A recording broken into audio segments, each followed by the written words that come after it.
Everybody, and welcome to our ninth edition of Bhagavad Gita Satsang. So today we'll start with, as usual, with an invocation and then go on to Srimad Bhagavad Gita. So I ask you all to join me in the prayers. Om Sahana Vavatu Sahanau Bhunaktu Sahaviryam Karavavahai Tejasvinavadhitamastu ma vidvishavahai. Om Shanti Shanti Shanti. Hari Om Shri Gurubhyo Namaha. Hari Om.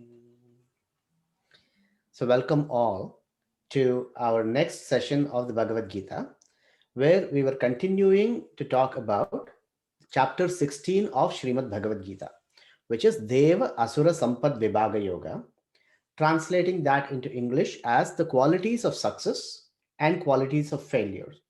Success and failure in this life and the next. So we'll read shloka number 3 and see what are the topics covered in that, and then we'll open it up for questions at the end.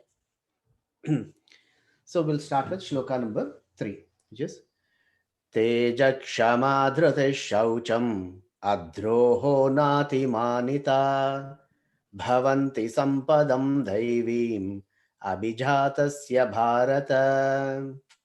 Shri Bhagavan is continuing on the Daivi gunas of the Devas, of the divine qualities, and he mentions about 6 qualities in this shloka. And what are the 6 qualities? They are Tejaha, which is brilliance or vigor; Kshama, the tendency to forgive; Dhriti is fortitude or determination or grit; Shaucham is purity. Purity is internal and external. We'll go about and see all these things as we come along. Adroha, this is a negative connotation of droha, means betrayal. Adroha meaning non-betrayal or qualities of loyalty and qualities of commitment.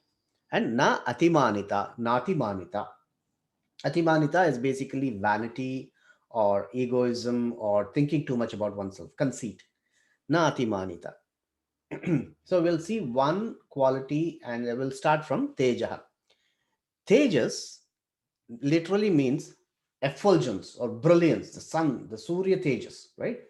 Kanti or Tejas is the radiation of brilliance and vigor from a person. Sometimes a person just walks into a room and you know immediately that they have that ojas or tejas emanating. Even without speaking a word, they command your respect. So that is called tejas, and that is an innate quality. A leader is one, and this is a beautiful quote that I really love from a person I admire, who's John Maxwell. So he says that the leader is not one who just leads or is a boss or a manager. He's someone who knows the way, who goes the way, and who shows the way, which means a person who understands where he can lead people, nayati, lead people, and also shows them how to do it and knows where to how to get there or when they get there, right?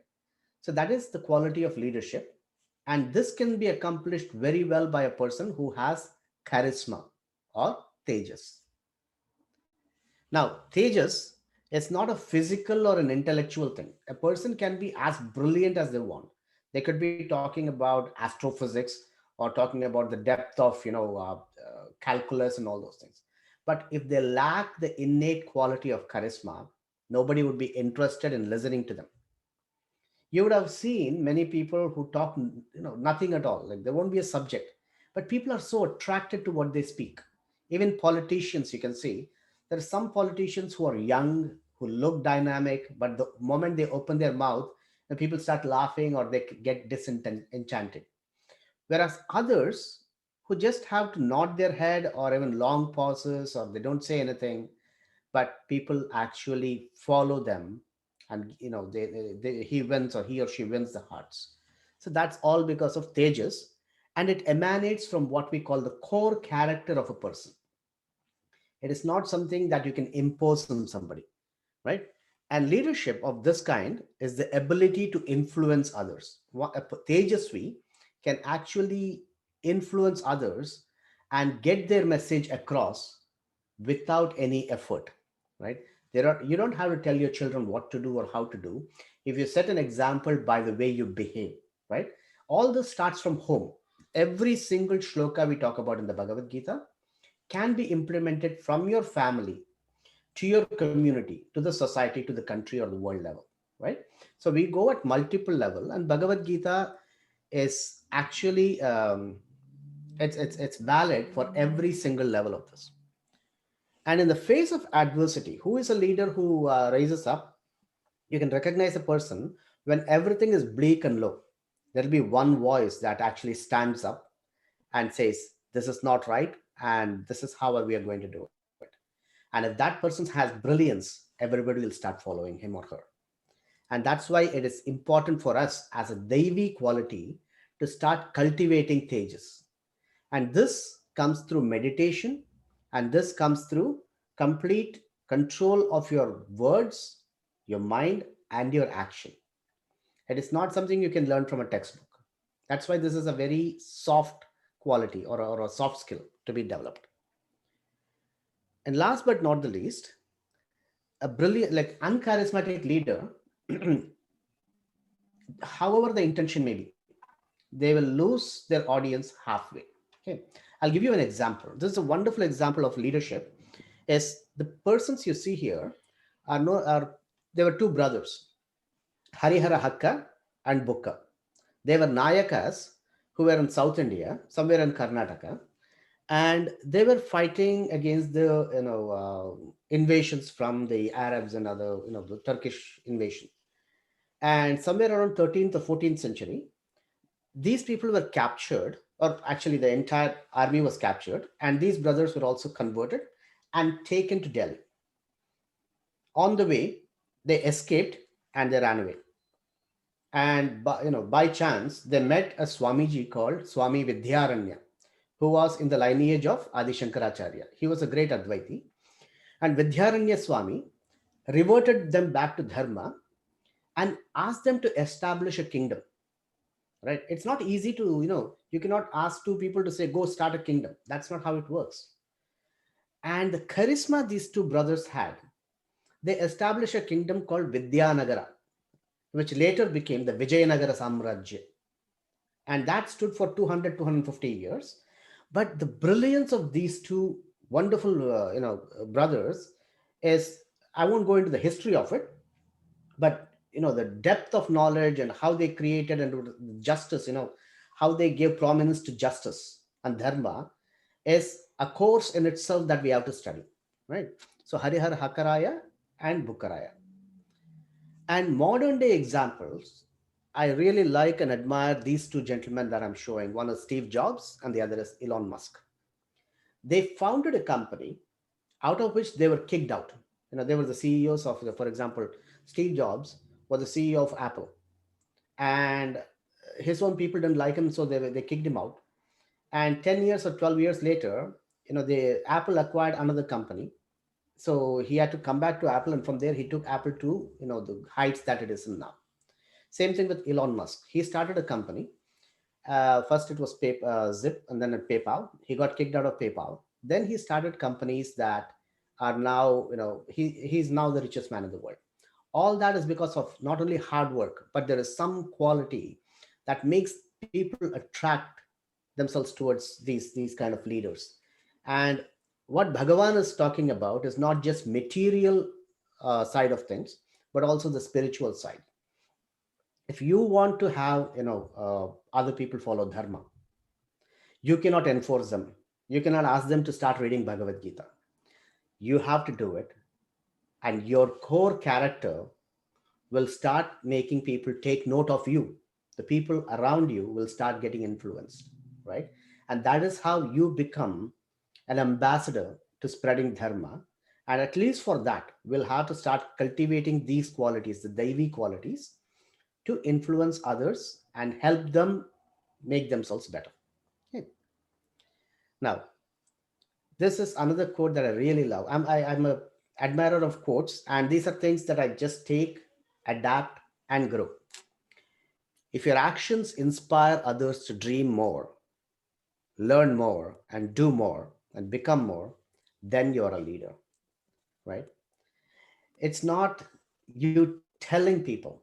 They should automatically, in your presence, feel the freedom to actually grow and be inspired. And that's where we are trying to get in through this journey of Bhagavad Gita. So the next quality is Kshama. Now, I want to spend a little more time on Kshama than I did on Tejas, because Kshama or forgiveness is a very important topic that all of us should learn. Forgiveness comes from the position of strength. A weak person can never forgive. A person who is afraid can never forgive. A person who is in pain finds it extremely hard to forgive, right? And but what are we forgiving? Why should we forgive? So most people carry on a baggage and carry on emotional hurt and emotional scar, and get depressed, or get angry whenever they see a person who has wronged them, right? And they cannot forgive them for their life. But Bhagavan tells us why it is very important to create this quality, right? To forgive is to set a prisoner free and discover that the prisoner is you. So forgiveness is never about the other person. Whether you forgive or not, the person who has wronged you will move on, and they'll be happy and they'll be jolly and they'll be laughing at your face. It's not the other person, but you're the one who is holding on to that hurt and living your life every single day in either anger, pain, or frustration. So when you forgive, you're actually letting yourself be at peace. It's always for you. Your trauma will come to an end, scars will remain, but at least you can breathe freely and move on with your life. And it's very important to cultivate that kind of a quality. Now, as I said earlier, the anatomy of forgiveness is that it takes immense strength to forgive, right? The first step, but you have to decide when and how, and you have to decide if it's worth for you to be in pain every single day. So once you become aware of that pain, it'll be easy for you to decide whether you want to forgive somebody or not. Okay. And forgiveness is never against the other person. It's always about yourself, right? As I mentioned. And compassion is the foundation of forgiveness. Like we saw in the last week's session, daya, or kindness and compassion, has to come first. Without that, it's hard to forgive. So you have to practice the quality of daya. Find yourself empathizing with, say somebody did something wrong against you. First, you have to understand why they did what they did. And you have to understand at many points. For example, Duryodhana wronged Yudhishthira, right? And Yudhishthira is a person who always forgives. And he had lost his kingdom, he had lost his wife and all, and he was asked to go on Banvas. After coming back, after 13 years, Duryodhana once again said, okay, let's play dice. And Yudhishthira was almost ready to say, yes, let's do it. Because in his mind, he had forgiven. But problem was he has also forgotten the lesson, right? So forgiveness does not mean you have to forget what happened. And this is where people make that mistake, forgive and forget. Always forgive, but never forget. In the sense, the lesson is learned, but the moment you forget what has happened, you're giving the other person the freedom to cheat you again or overpower you again. Lesson should not be forgotten, but you have to make sure that you put the checks and balances so that you don't get hurt again, right? So that's where we're trying to get at. So forgiveness is the greatest thing you can do, a greatest service you can do for yourself. And kshama paves way to peace of mind. And without peace of mind, there is no progress. And without no progress, your mind will not calm down. You cannot meditate, and you cannot attain the next level of spirituality that you are trying to achieve. Okay. So, having said that, we move on to the 6 steps of forgiveness, so to speak. So, first thing, you have to acknowledge your pain. You have to see how much you're hurting. And we are not talking about kids not doing their homework, those kind of forgiveness. We are talking about traumatic ones that are really bothering you, right? The ones that you carry day in and day out and walk around. Luckily or hopefully, none of you are going through that, right? But if you are, then there is a way that Bhagavad Gita gives you. And Mahabharata in general has even more in depth on about the art of forgiveness. You have to come to accept. You have to think: Can I change what has happened? If not, can I accept what has happened? Right. So if you can change it, then change it. If you cannot change something, then you have to accept it. And once that acceptance sets in, then it becomes easier for the next step, which is find out how much time it will take for you to forgive the other person and put a conscious effort. Now we are talking about making it a science, not an art. You have to let your ill will go with the full knowledge that this trauma will return back every time you see the person or think of the person, right? The trigger point is always there. So you have to forgive. And whenever there is a trigger, you have to embrace yourself. You have to know that this is happening and consciously subdue your mind to say, I'm in the process of letting go, and let it go because I have to move on. The whole mantra has to be, I have to move on. So I'm letting go of this bondage. Okay. Learn from your past and set your trust level so that the mistake is not repeated, and keep monitoring till the wound becomes a scar, right? Because the memory of it will still be there. You cannot do anything about it, but you can do a lot about the pain that's stopping you from progressing forward. Okay. Hope that that part is clear, right? So we are not saying forgive to a point where you'll be happy and all those things. You will be happy, but you'll also know that how much trust is to be given to the other person. Having said that, we'll move on to the next topic, but I wanted to show this. Forgiveness doesn't mean forgiveness doesn't excuse the other person's behavior. It simply prevents their behavior from destroying your heart or affecting you further, right? Not forgiving is a punishment that you give yourself for somebody else's mistake. That is shama. Dhriti. Dhriti means the ability to withhold, but it also means the determination, the grit.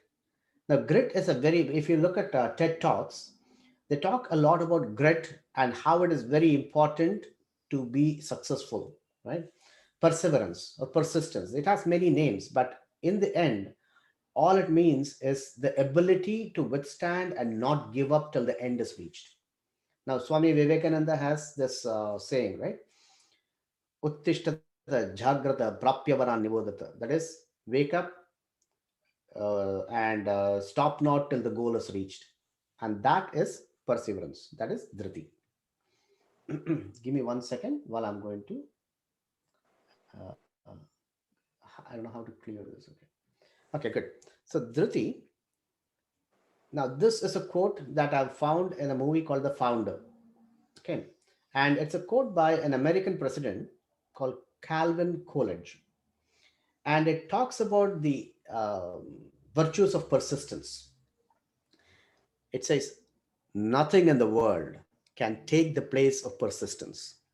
Talent will not. Nothing is more common than unsuccessful men with talent.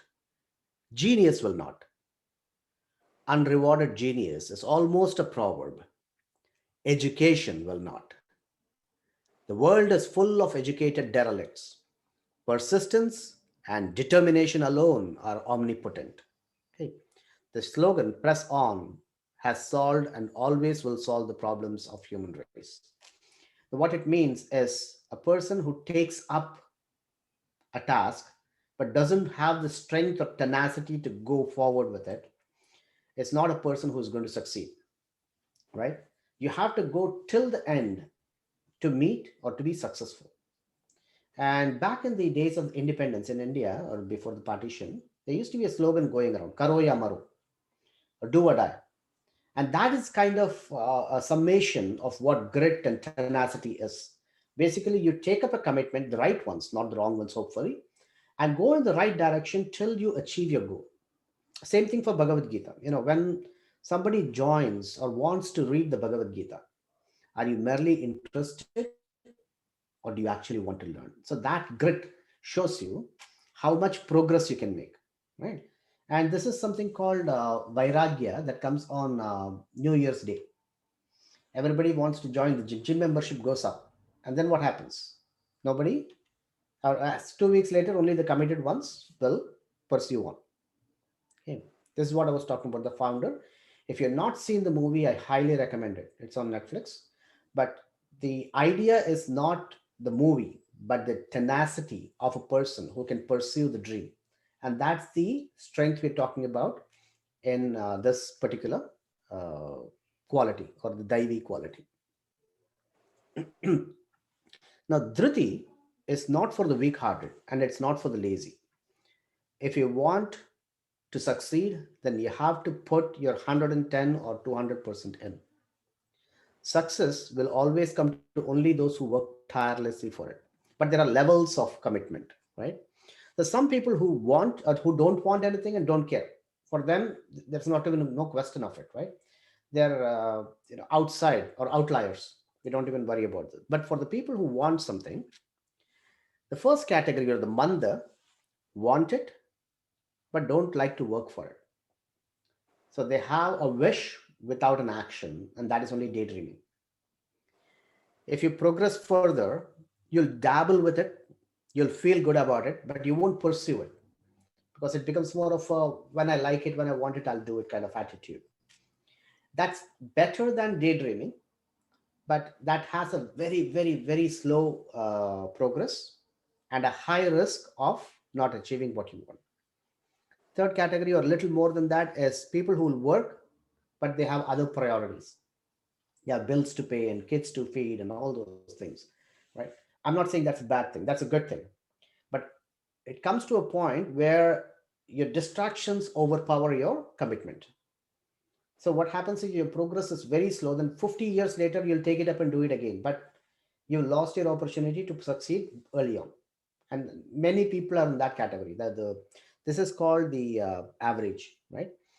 And then this category, which is like 1 or 2%, who will work for it, they won't stop and they won't give up, and they'll give their 1,000%, and they won't think of anything till they achieve it. And there's a beautiful as a quote by Swami Vivekananda, which tells me exactly the same thing.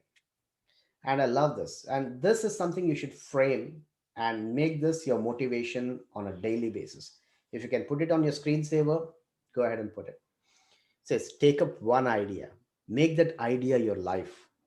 Think of it, dream of it, live on that idea, and let the brain and muscles and nerves and every part of your body be full of that idea, and just leave every other idea alone. This is the way to success, right? Unless you make it every part of your body, every thought in your waking moment doesn't scream out for that, then you know for sure that that is not something that you're going to achieve nearly. And this is an experiment that we have tried over and over. If you're obsessed with something, universe will find a way to make it happen. But you have to act. Obsession alone is not enough. Action has to be backed, right? And Ratan Tata, another person I really admire, said that I don't believe in taking the right decisions. I take the decisions and then make them right. Now, this seems like a internet quote, but the depth of this, when you put it into practice, actually shows the tenacity with which you have to work to get where you want to go, right? Be it spiritual or be it material, whichever way. And the quality that we're covering very fast, but the quality after that is shaucham. Shaucham comes from the word shuchi. Shuchi means cleanliness, right? Purity. And cleanliness is at multiple level. So what the world wants is character. This is suchi or shaucham of the character, not just of the body. Taking a bath is nice, but a person who takes the bath but speaks ill or bad about others, it's not a respectable person. It's not a pure person, right? So, what the world wants is character. The world is in need of those whose lives is one burning love. It's selfless. That love will make every word that you tell like a thunderbolt. This is called Vak Shuddhata or Vak Shuddhi, right? When you always tell the truth, when your integrity, your thoughts, words, and actions are aligned, then whatever you say becomes the truth. It's called Vagdevata, automatically, blesses you. And, what it's called as the power of your speech. When the rishis and the munis, they give ashirvad, all of us know. Why do we seek the blessings of saints? Is because when they say something, it's bound to happen. And that is called Vak Shuddhi. Right? So once you start developing, it becomes core of your nature, and you'll start seeing people around you, and the amount of respect they have for you will completely change. It'll go many times high. It's not an easy thing to achieve, but it can be done. But for that, it takes grit or commitment. Now, when we talk about purity, we're talking about physical purity, we're talking about mental purity, and we're talking about verbal purity also. All three. So physical purity, we don't have to explain about it because we are living in a era where you have to be socially distanced, you have to be clean, you cannot afford to be doing what you want, how you want, when you want. You have to have restrictions, right? So physical purity is not something we want to go into today. All of us already know it. But the internal purity is what we want to focus on. There are distractions from the media. There are distractions even without the media in your own mind, right? And all these daily qualities we have talked about in the last few weeks leads to that point where your mind is pure, right? So this is the result of what we talked about in the other qualities. If you're talking about grit, you're talking about dhaya, you're talking about shama, all these should lead to a mind that is pure and peaceful. Otherwise, you have to go back, revisit those qualities, and see if it is coming back. So, this is kind of a litmus test, so to speak, for all the other qualities. Okay. When you have a impure mind, you cannot think properly, and you cannot even, get dharma done. So, your mind will not go in a dharmic way, it will go towards adharma. An impure quality, leadership wise, is unbecoming of a leader because people lose their trust and the leader sets bad examples. So, be it a family, like I said a few minutes ago, it works at multiple level. Purity of thought, purity of character starts from the family level to the organization, community, society. It goes all the way. Wherever you have that impure character, soon it turns into a toxic place, and the entire family or the organization kind of becomes stressful, so to speak, right? People will still remain there, but it won't be a happy place to be. Okay. Now I'll take a few minutes to compare this and give you a contrast as to how it is to be a pure leader versus an impure leader. And one of the best examples for this contrast is Ramayana. And you have Sri Ramachandra on the one side and Ravana on the other. Sri Rama is known to be absolutely pure, straightforward, and all the Kalyana gunas are with him. Kalyana guna means the qualities that actually exudes as a leader. And we have seen all the qualities in the past, including today's, the Tejaha, Kshama, and Dhriti, and Shaucham, and the ones we are going to see often. He is the personification of it, right? And when you automatically see a leader, even a child knows which side they want to go. They want to go with towards Ravana, or they want to go towards Rama, right? And in the presence of such a leader, a community automatically grows. Dharma flourishes. And what are we trying to do here? We are trying to establish and live by dharma or dharmic values, right? Ravana, on the other hand, and this is very important, Ravana, on the other hand, is a leader who is educated. He knows his Shastras, he knows his Vedas, but he has zero purity of mind and no Shuddhata, so to speak, in his words, in his mind, or in his actions.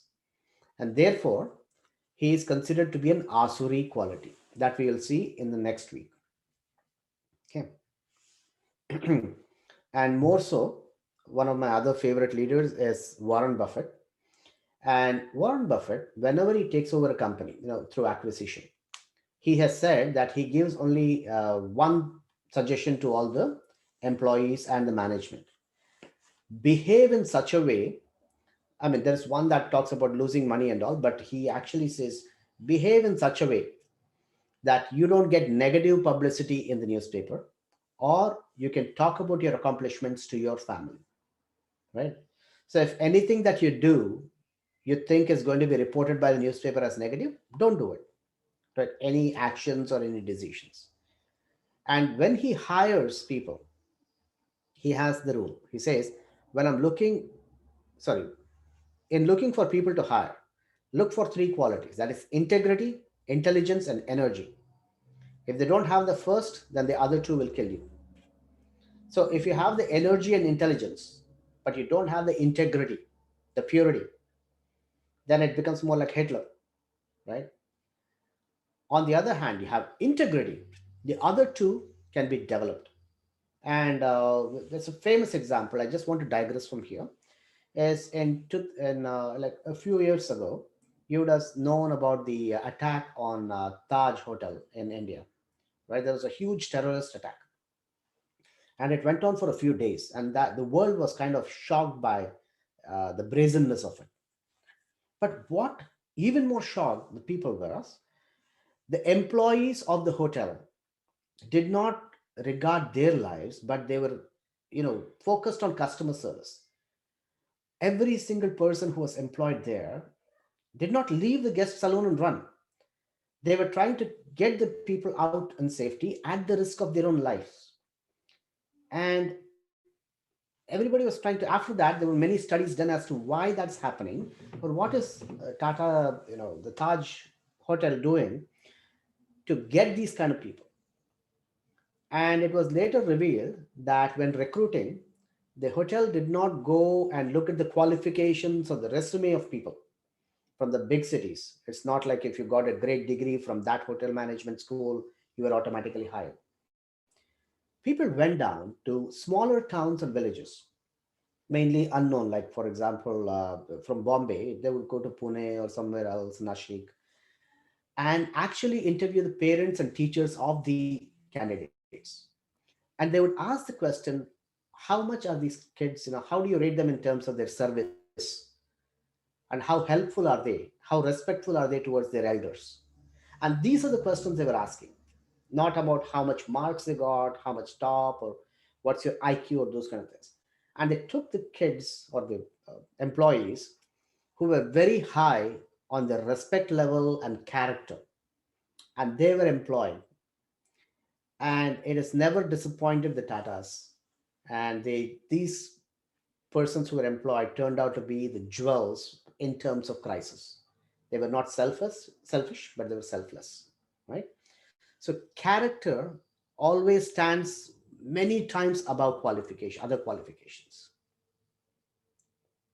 And I remember there is well, without going, same topic, let me cover. There is a beautiful Subhashita that I used to hear when I was a kid. Most of you may know it, but I'll repeat it. It was Keyuraha na vibhushayanti purusham. Keyura na vibhushayanti purusham. Hara na chandrojvala. Na snanam na vilepanam na kusumam. Na lankrita murtaja. Vanyeka samalankaroti purusham. या संस्कृता धार्यते क्षीयन्ते किल भूषणानि सततम् वाग्भूषणं भूषणम्. It means keyuraha, like having great diadems or tiaras, or you know applying perfume or decorating yourself with ornaments or flowers and other things does not really decorate a person, or doesn't bring about charisma to a person. What really brings greatness to a person is the way they speak. Na lankrata murtaja vani eka vanyeka asamalam karoti purusham. Some alankaroti purusham. Ya Sanskrita dharyate. One who is cultured, one who speaks in a way that pleases others and is truth and all the satya hitam and all those things. So cultured speech and humility is the one that you should always carry forward, because everything else is ornamental. This core character of yours is the only one that will take you forward spiritually and in the material world. You can try this with your own teams and organization. The way you speak, the moment you change it, the way the team looks at you also will change automatically. Yeah. And next shloka, next quality, adroha. This is also a negative connotation. Droham means betrayal. Adroha means non-betrayal. It means loyalty and commitment and trust and transparency, of course. So it takes years and years to build trust. And we have seen great politicians or great politicians who just come up with this whole thing as, I'm going to change this political world and I'm going to make a difference. People automatically try and follow these leaders in the hope that something will change. And when they come to power, if they go against their rule and don't keep the faith, then they're not only disappointing their followers, they're disappointing or making it worse for other people to ever follow a good person, right? And the break in trust is something a leader should always take care of. It's not just politician, it could be a CEO, it could be somebody in a position, or even a parent should keep their trust. It's not always the kids. The parents should keep their trust so that the kids grow up and become good citizens and become trustful of their parents, right? So adroha is very important. No pain can ever be compared to the pain of being betrayed by somebody who is near or special to your heart. And this is unfortunate in this world, that all betrayal, I mean, by its very nature, is done by somebody in whom you place your trust. If you don't trust somebody, then they cannot betray you, right?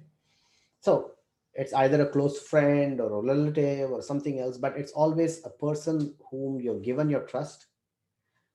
When they break it, the question is, how do you handle it? Because the answer to that, how do you handle it, is very important on how you can move on. And this ties back to how can you forgive, right? The forgiveness.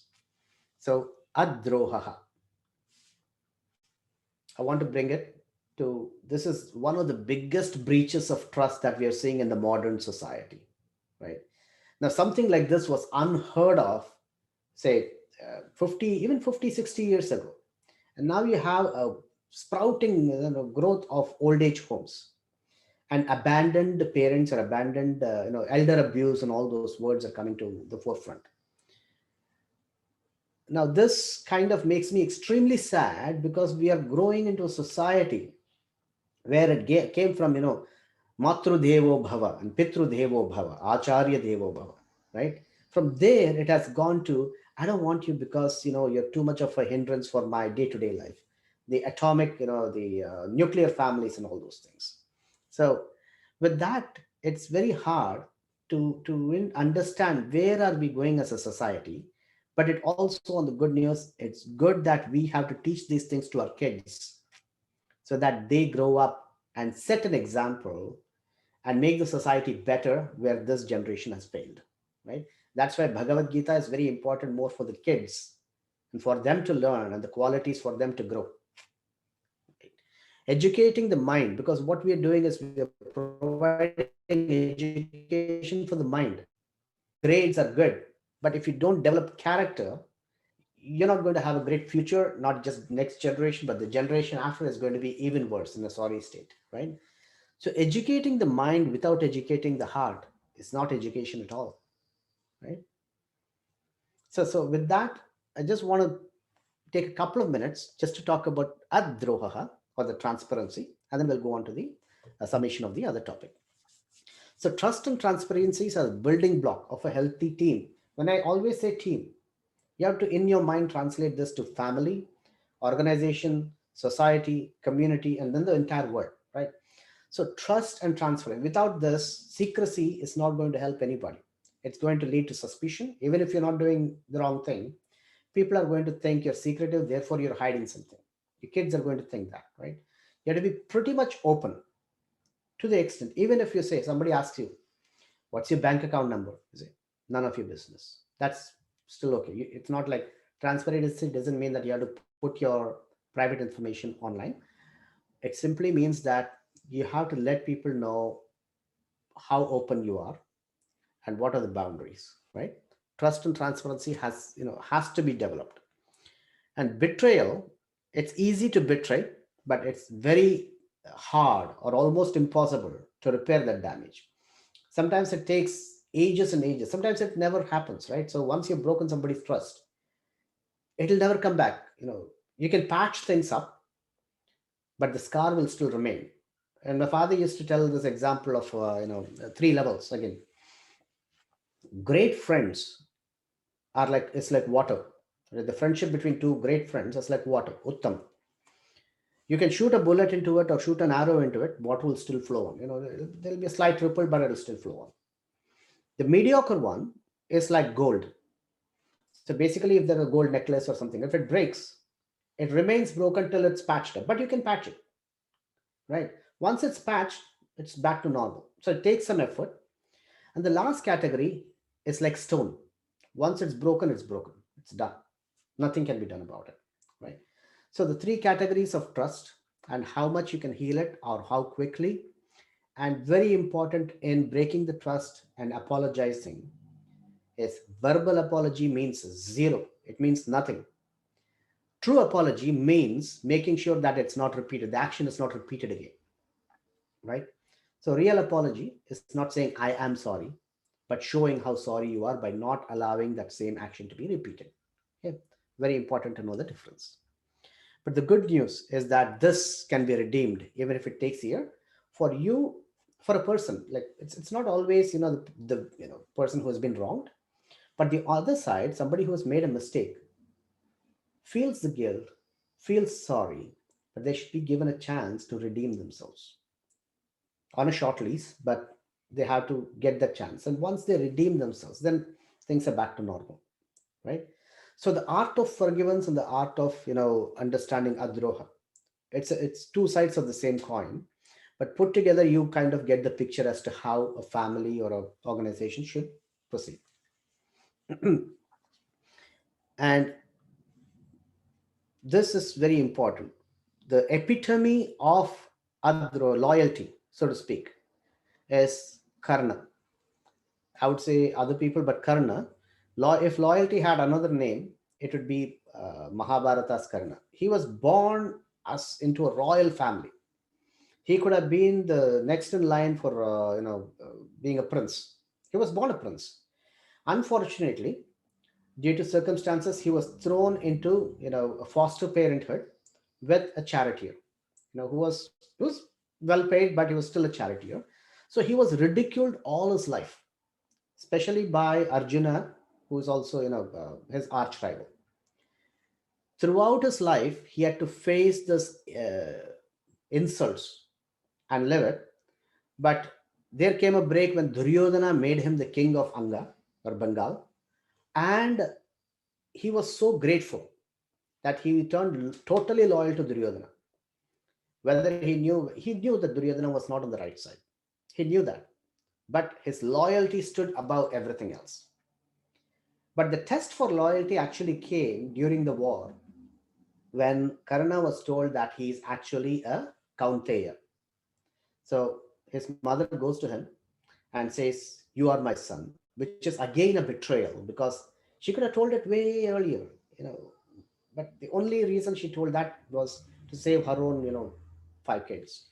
Anyway, long story short, he took it, and even on the last day of his life, he could have turned things around and told Arjuna, I'm your elder brother, so don't kill me. And the game would have changed. But he chose not to go that way and stuck loyalty to his own friend. And that is adroha, right? So in the face of adversity, do you keep your word and stay loyal to the people who have trusted you, right? Karna, character wise, he's a flawless guy. Company wise, it's bad, right? So this example shows no matter how great your character, you will always finally be judged by the company you keep, right? So if you had great loyalty and kept it with the right company, like Hanumanji to Rama, then you'll be glorified. Karna or Meghnath on the other side chose to be loyal to the wrong side, and loyalty is praised, but not the company. Right?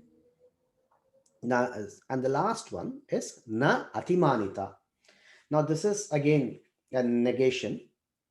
Atimanita, meaning thinking too much of yourself, or man, it's either vanity or egoism or egotism, and haughtiness or conceitedness. Na atimanita is the opposite of it, which is humility and not thinking too much of yourself.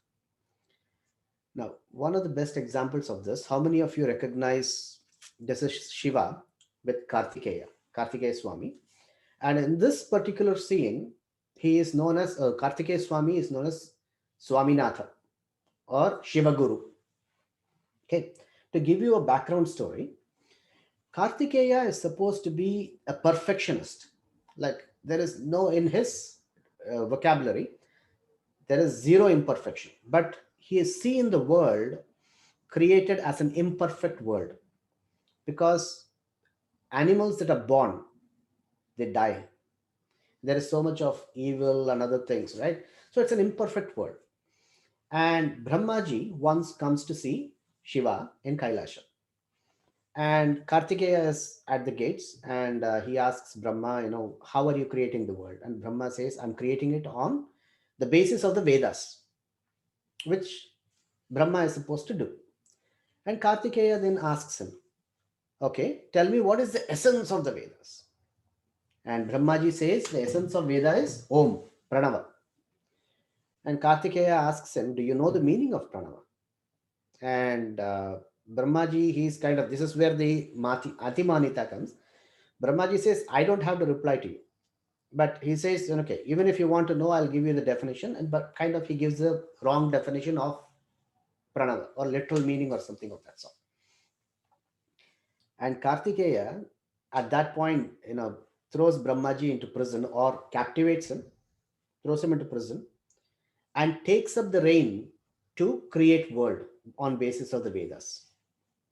Now he started creating perfect beings and perfect worlds. Okay.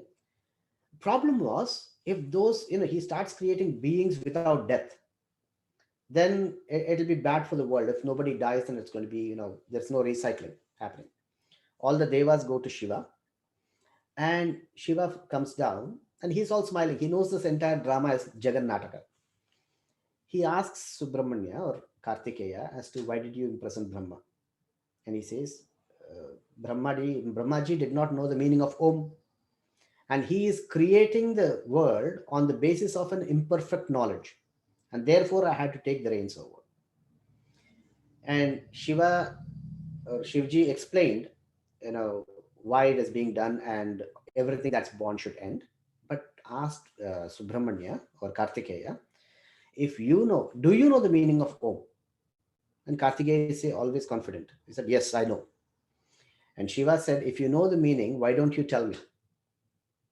And Kartikeya says, I can tell you if you ask me like a student. Be humble and ask me like a student. And then I will tell you the story. Then Shiva actually becomes the student of Kartikeya and listens to the meaning of Om. That is why Kartikeya is the Shiva Guru. Right? So right here, you can see him very humbly sitting in front of Kartikeya and listening. This is a temple in Swamimalai in Tamil Nadu called Swamimalai. It's one of the 6 famous temples of Subramanya. And in that place, he is called Shiva Guru or Swaminatha Swami. Okay. Very, very pertinent story for humility and for Atimanita, which is Brahmaji's, Brahmaji's attitude. Okay. The other one, I'm just mindful of time. So the other one I was planning on telling you was the golden mongoose and Yudhishthira. This is another story I'll cover probably in the next episode because we are short on time. And I want to say that always ego when you put it on as an equation, ego is inversely proportional to knowledge.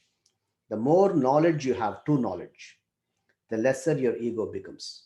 A person, the more you understand a subject, you just know that you cannot complete it. You feel like you know less. A person who knows less thinks he knows everything. A person who knows more automatically becomes humble, right? And that atimanita, atimanita can be overcome by understanding and more in-depth understanding of tattvas. Okay. If your pride is bigger than your heart and your ego is bigger than your head, then grow up or you'll be alone for life. People who have a big ego always end up alone. People may like them for their money or fame or other things, but they'll never like them for the person they are. So, at least for that sake, you'll have to give your ego the right check. When people are young, ego level is very high, but as they grow, they understand relationships are more important than ego. And that understanding, I hope, comes early on by studying the Shastras and studying the Gita. Okay? And with that, we'll come to a conclusion of this session. And one day I'll tell you the story of the golden mongoose. Okay. Om Purnamadah Purnamidam Purnat Purnamudachyate Purnasya Purnamadhaya Purnameva Vasishyate. Om Shanti Shanti Shanti. Hari Om Shri Gurubhyo Namaha. Om